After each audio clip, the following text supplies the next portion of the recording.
Bueno, hermanos, muy buenas noches. Vamos a comenzar el día de hoy. Continuamos con nuestros temas de oraciones notables en la Biblia. La semana pasada hablamos de la oración de Salomón y el día de hoy vamos a hablar de la oración de un gran hombre de Dios, también Elías. Entonces les voy a pedir que por favor abran su Biblia en el primer libro de los Reyes, primero de Reyes, capítulo 18. Lo vamos a leer del 1 al 40. No lo vamos a leer todo, vamos a hacer un resumen de la historia, porque es muy interesante cómo la vida de Elías impactó a todo Israel. Elías es considerado como uno de los profetas más influyentes, si no es que el más influyente de todo Israel, aunque nunca escribió nada. Se escribe acerca de él, pero no tenemos escritos de Elías.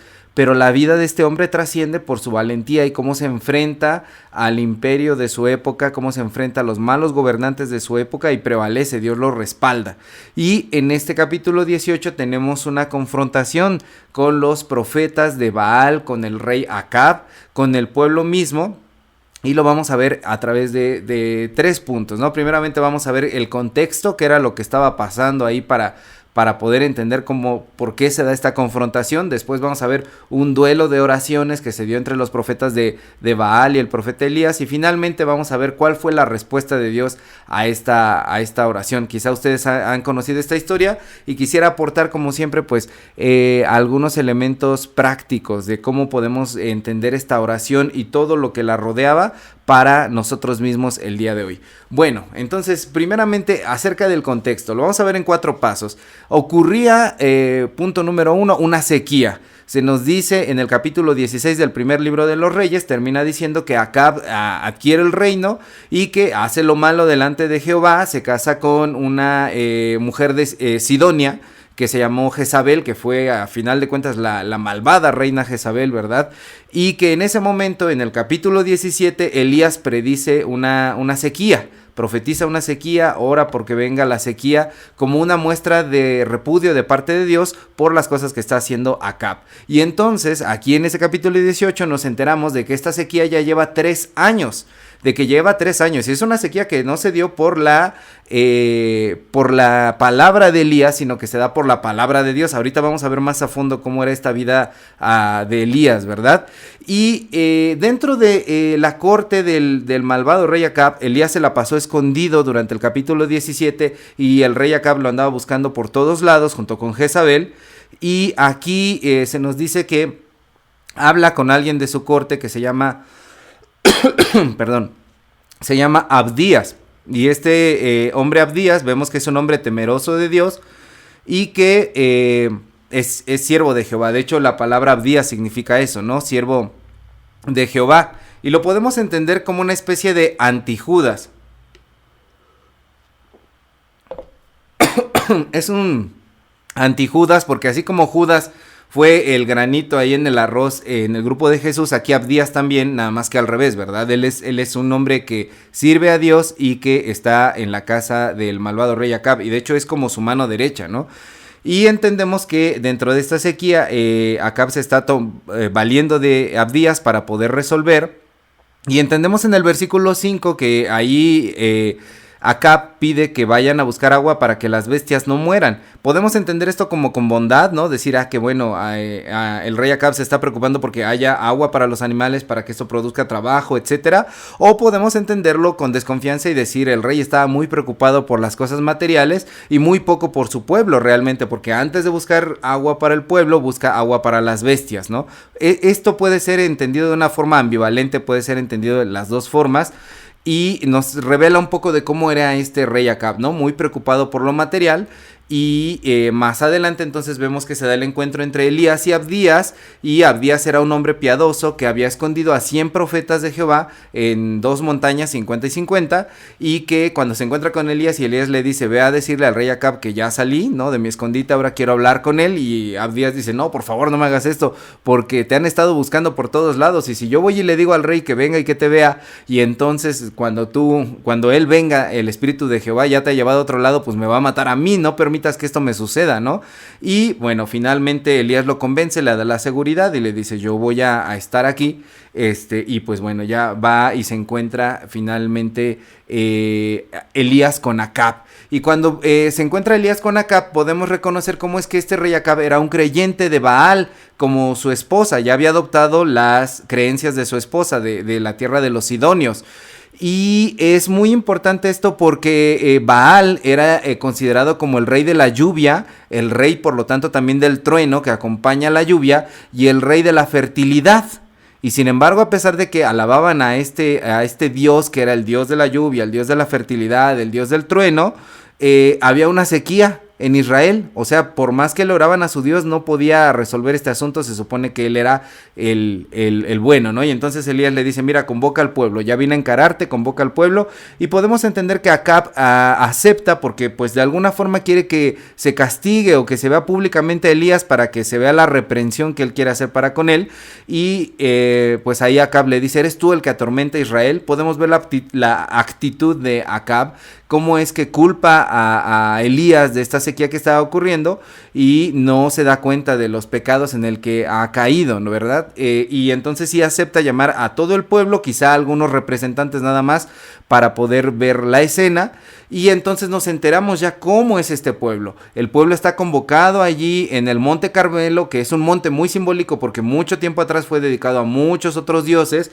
Y finalmente cuando David conquistó el Monte Carmelo lo dedicó a Jehová y levantó allí un altar, que en este momento histórico ese altar estaba destruido porque se había edificado allí y ahora un altar para Baal.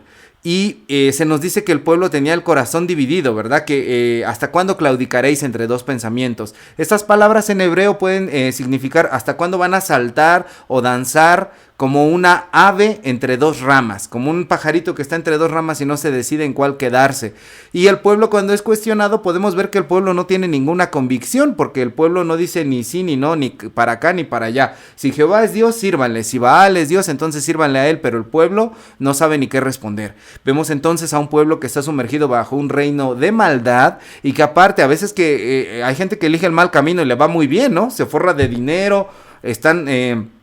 como en algún otro tiempo vemos otros reyes, les está yendo muy bien a pesar de que están haciendo lo malo, económicamente prosperan, pero aquí no, aquí vemos que incluso hay escasez, hay una sequía muy grande. Los siervos de Dios, la palabra de Dios está menoscabada allí porque los siervos de Dios se tienen que esconder, como Abdías escondió a algunos de los profetas, y el pueblo y el rey culpan malamente a Jehová o culpan a Elías. Entonces es una época donde la fe está mal enfocada, donde la indecisión está a tope y donde están viviendo bajo esta corrupción y esta escasez. Y aquí podemos ver que este contexto nos hace entender cómo muchas veces también nosotros hemos estado en esa posición, ¿no? Hemos estado en momentos de nuestra vida en que hemos andado por malos caminos o en los que hemos estado necesitados económicamente, materialmente, en donde no hemos sentido mucho la presencia de Dios porque no nos hemos dedicado mucho a estar con Dios, y incluso en épocas en las que hemos estado enojados con Dios o molestos por cosas y tragedias que nos suceden. O momentos en los cuales nos encontramos indecisos hacia qué camino ir, hacia qué rumbo tomar, qué decisiones tomar. Entonces, este contexto que está viviendo Israel es un contexto con el que fácilmente cualquiera de nosotros puede empatizar porque ha pasado por alguna de estas etapas. Y entonces avanzamos al punto número 2 de la reflexión del día de hoy, el duelo de las oraciones. Una vez que ya está convocada toda esta escena ahí en el Monte Carmelo, vienen los profetas de Baal, que son 450, y esto numéricamente es muy simbólico, podemos decir es como el número 40 10 veces, ¿verdad? Y sabemos que el número 40 representa una prueba, representa un periodo de desierto, un periodo de tentación. Entonces entendemos que el pueblo está pasando por una época en la cual pues está pasando por estos peligros de tener muchísima abundancia de palabra falsa, de profecía falsa, de una religión falsa, y es un desierto realmente para el pueblo de Israel. Entonces estos 450 profetas de Baal, y había otros tantos de la diosa Asera o Ashera, están ahí mostrando la necesidad espiritual del pueblo de Israel, ¿no? Estos profetas que se acercan, a pesar de que eran mayores en número, debieron odiar mucho a Elías. Entonces, imagínense la escena, ahí están, y a pesar de que son 450 contra 1, debieron odiarlo mucho porque la sola oración de un solo hombre había para ellos desatado y ocasionado esta sequía, aunque ya vimos que es Dios quien la desata, ¿verdad? No es Elías, pero en el entendimiento y en la forma de ver de ellos es Elías el responsable, el culpable de hacer todo eso. Y entonces Elías lanza el reto. Elías era una persona demasiado teatral, era muy faramayoso, era muy panchero, era muy teatrero, era muy escandaloso, le gustaba, tenía un estilo particular de hacer las cosas muy arrebatado. Elías no era, en definitiva no era un santurrón o una persona típica. Elías tenía un estilo propio de hacer las cosas y entonces lanza el reto, ¿no? Que van a edificar un altar y que tiene que ser ese altar consumido por el Dios que sea verdadero y no se vale nada de trucos, ¿no? No, en aquella entonces para encender a veces los altares, algunos adivinos o magos utilizaban espejos para reflejar la luz del sol y pues ustedes saben que cuando refleja la luz del sol, ya sea a través de un espejo o de una lupa, pues eso va ocasionando el rayito de sol ahí que provoca finalmente una flama que puede incendiarlo todo, ¿no? O también utilizaban algunos combustibles como alguno llamado nafta, que era una especie de combustible crudo que se usaba para hacer quemar los holocaustos más rápido. Entonces aquí el reto está muy claro. Elías dice: pongan su altar y su Dios, si es Dios, que venga y que consuma con fuego esto, que se levante el fuego, el Dios que sea verdadero, ¿no? Y Elías sabe muy bien a qué está apelando, al orgullo de todos estos profetas, porque si Baal es Dios de la lluvia, Dios del trueno y Dios de la fertilidad, sería una humillación si Baal no responde públicamente, ¿no? Si no responde a esta provocación. Y entonces ahí le empiezan los profetas, ¿verdad? De Baal a hacer su adoración, su oración, que era un tipo de oración que se le llama extática. Es decir, entraban en éxtasis, en un momento ahí en el que se iban en trance y empezaban ellos a lastimar sus cuerpos, a cortar sus cuerpos con lanzas, con cuchillas, para desangrarse encima del holocausto. ¿Por qué hacían esto? Porque en aquella región los profetas tenían esta costumbre porque decían, bueno, si la sangre de los bueyes, si la sangre de los animales no conmueve a nuestro Dios para hacerse presente, entonces recurramos a lo más extremo. Vamos a derramar nuestra propia sangre para ver si nuestro Dios se tienta el corazón y entonces allí hace una aparición o algo que pueda reflejarse, ¿verdad? Entonces vemos cómo esto pues implica que si Baal no responde, aún va a ser triple o cuádruple la humillación que va a recibir en este momento Baal. Y Elías empieza a burlar de una forma bastante irónica, bastante sarcástica, bastante hiriente, y como ya les dije, era bastante teatral y bastante arrebatado. Y empieza a decirles que quizá Baal, ¿no? Dice, quizá está meditando, quizá está trabajando, quizá está durmiendo, no lo vayan a despertar, ¿no? De hecho, esta palabra que dice quizá Baal está trabajando es el hebreo sig, y la palabra sig en hebreo significa retirarse a trabajar, pero también significa retirarse a un lugar privado, o sea, a un lugar privado para ir a vaciar su estómago. Era una frase hecha, como por ejemplo en el hebreo a veces se dice, y Adán conoció a Eva, y quiere decir no que se conoció de hola, qué buenas tardes Eva, ¿cómo estás? Mucho gusto, ¿no? Yo soy Adán, no. Quiere decir que tuvieron relaciones sexuales, ¿verdad? Era un modismo. Entonces el retirarse a trabajar quería decir retirarse a hacer del baño. Eso era lo que les estaba diciendo ahí Elías a los profetas. No, quizás se fue al baño, quizá Baal se fue al baño, ¿no? Y en ese momento eso significaba que Elías estaba burlando de Baal, teniéndolo hasta lo más bajo, como lo más despreciable. Y eso nos enseña algunas cosas. Yo creo que podemos aprender mucho aquí de lo que está haciendo Elías en medio de la oración de estos profetas, ¿no? Primeramente, distinguir que una cosa es lo que Dios nos manda y otra cosa es el estilo con lo que nosotros lo hacemos, ¿no?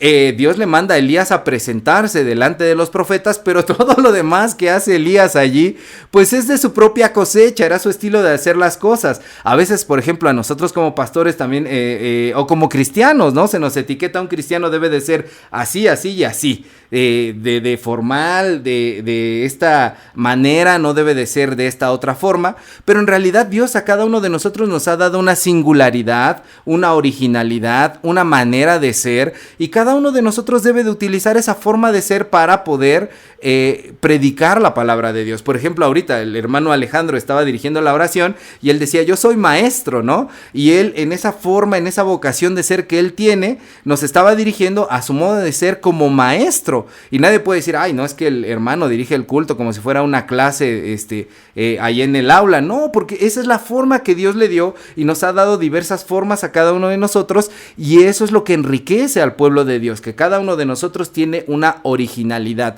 Somos únicos y somos irrepetibles, y entonces no está mal que seamos nosotros mismos delante de Dios, siempre y cuando nos pongamos a nosotros mismos en manos de Dios para que Él pueda utilizarnos tal cual somos. Y también podemos ver que es importante ser decididos en quitar lo malo de nosotros y no titubear. Aquí Elías se está burlando franca y abiertamente de los profetas de Baal, porque él no está consintiendo ni siquiera que Baal pueda existir o que pueda tener poder alguno. Por eso les dice, no, pues su Dios anda por allá, ¿verdad? Haciendo cosas impropias. Se está burlando de esa forma, dando a entender que el mal debe de ser denunciado de una forma abierta, ¿no? Debemos desechar nosotros el mal sin titubear de nuestras propias vidas, ¿no? Y también podemos ver a través de los profetas de Baal en su oración, en los versículos 22 al 29, que por más enfáticos, por más entregados, por más entusiastas, por más éxtasis que tú puedas tener dentro de un culto y alabas y gritas y alzas las manos o lloras o aplaudes o ese día sentiste que te entregaste todo a Dios, si tú estás adorando al Dios incorrecto, no va a haber una respuesta.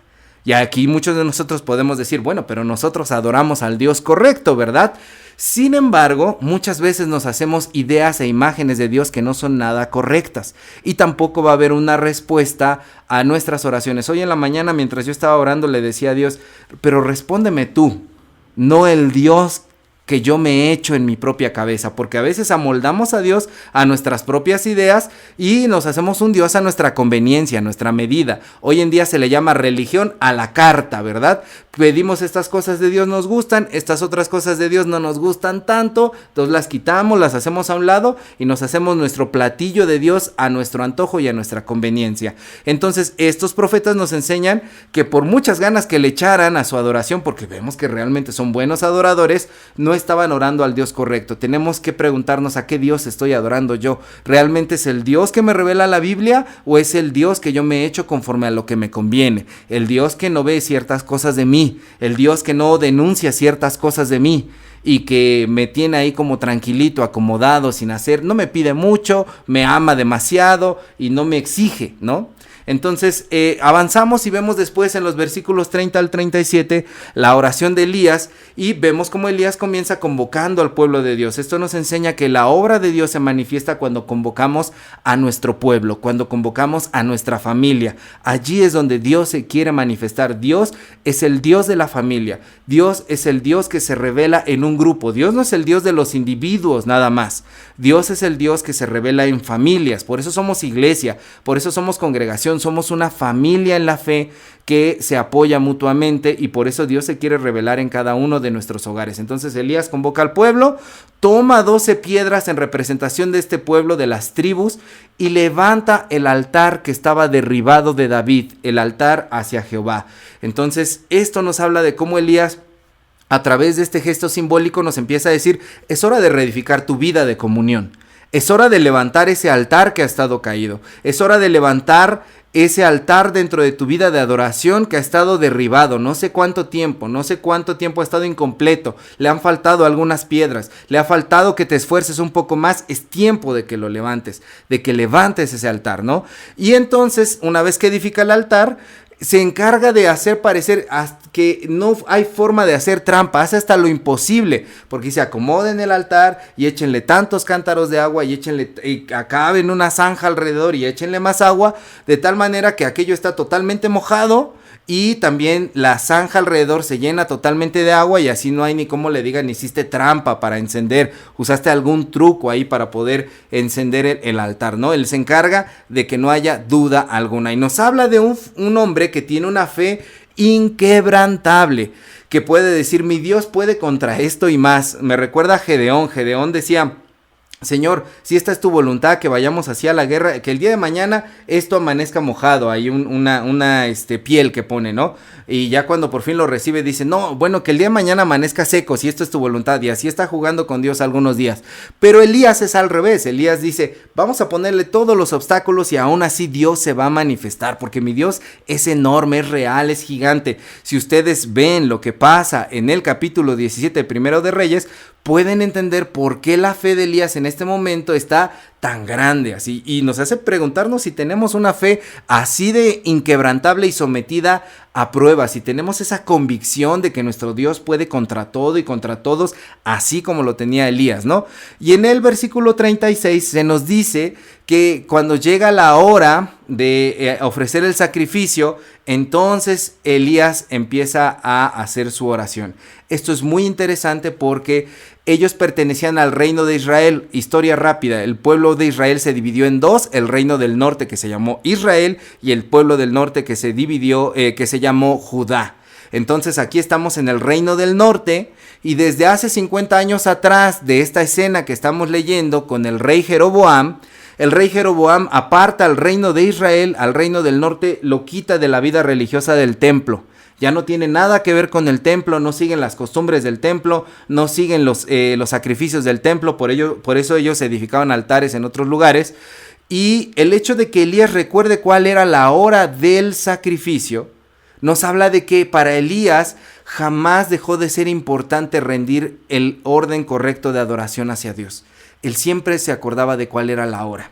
No, jamás dejó de tenerlo en su corazón y nos puede hacer entender a nosotros qué hábitos nosotros nos hemos olvidado y que necesitamos retomar, porque Elías siempre tuvo presente cuándo era la hora.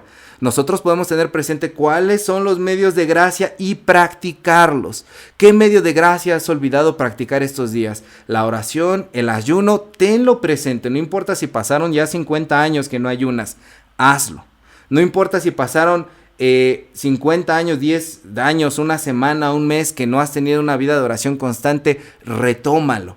Entonces podemos ir viendo cuál es el tono de la oración de Elías en este momento. Y la oración de Elías finalmente es de 2 versículos, versículo 36 y versículo 37. Y ahí quiero que fijen su mirada, por favor. Y empieza diciendo ahí, Elías, el Dios de Abraham, de Isaac y de Jacob, es decir, el Dios de nuestros padres, que se palpe ahora que tú eres Dios, que quede claro que tú eres Dios.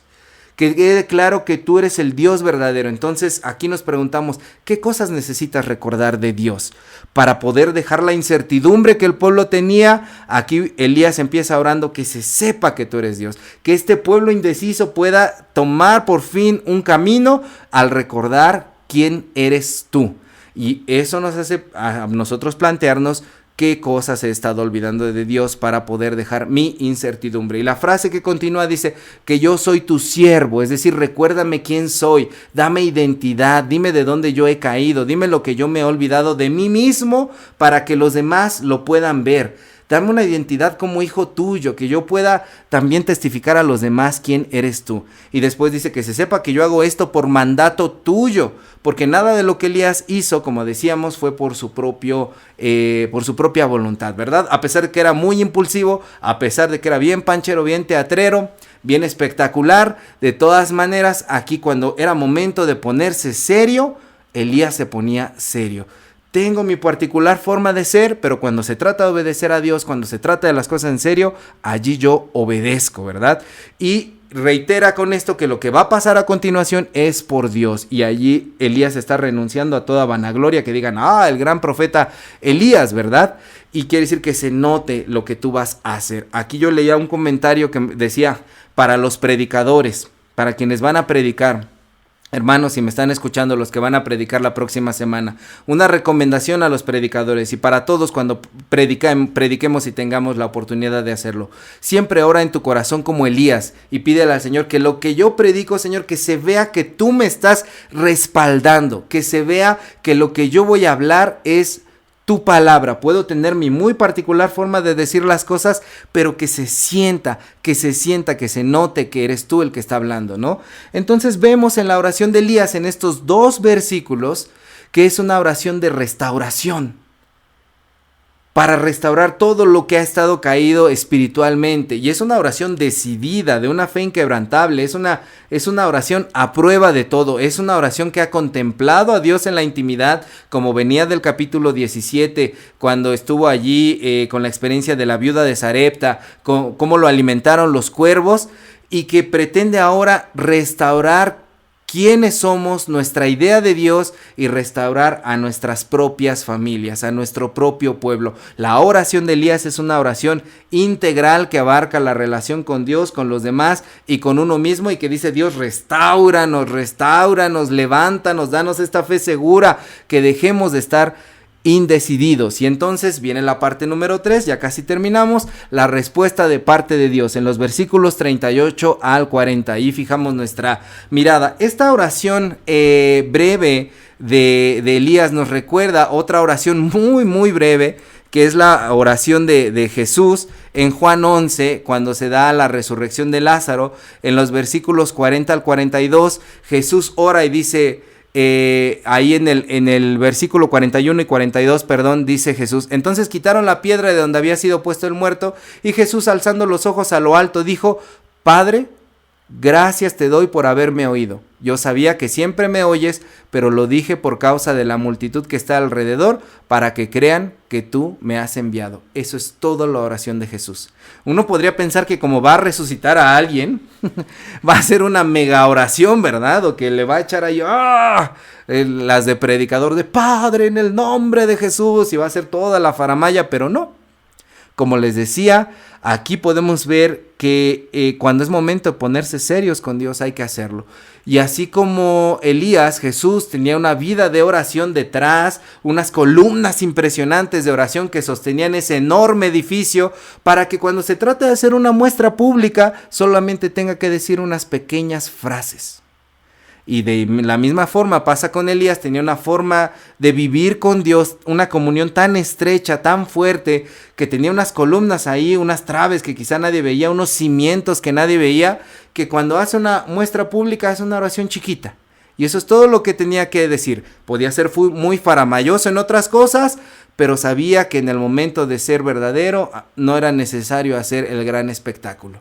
¿Cómo somos nosotros en este aspecto respecto a la oración? A veces muchos de nosotros pensamos que porque no se ora de una manera muy fuerte, a gran voz, con ademanes o con ciertas palabras que suenan muy santísimas, o que no nos ungieron con aceite, o que no nos ora por nosotros cierta persona. Yo tengo una familiar que siempre dice: pero que venga un pastor a orar por mí, porque si no, no sé, piensa que Dios no escucha la oración, ¿verdad? Y a veces somos nosotros así, nos dejamos llevar por toda la teatralidad de la oración, cuando en realidad no se trata de eso. Se trata de tener una vida diaria, constante de oración, para que en el momento de orar baste con unas cuantas palabras para poder pedirle a Dios que actúe en ese momento. Entonces, en lugar de pretender todo esto de oración, es que no me echaron aceite, no me echaron agüita, no pusieron su mano sobre mí, es que el pastor como que oró desganado. Mejor dedícate a tener una vida real de oración que sustente todo esto, como lo hacía Elías, ¿no? Como lo hacía el mismo Jesús. Y cuando se hace esta oración pequeñita, Dios responde de una manera que siempre es inversa a lo natural, ¿verdad? Cuando se prende un fuego va desde abajo hacia arriba, pero en este momento el fuego viene de arriba hacia abajo.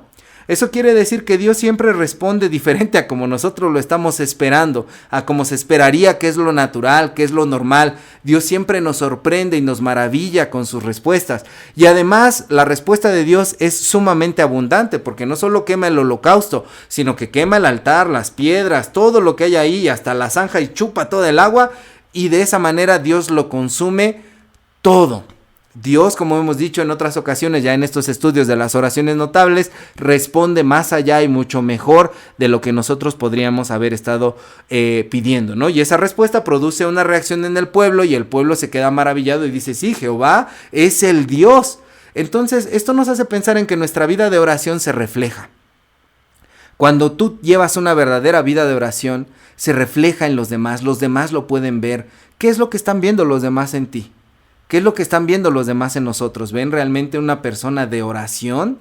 ¿O ven a alguien, un cristiano a medias tintas que a veces así somos, ¿no? Muchos de nosotros, no.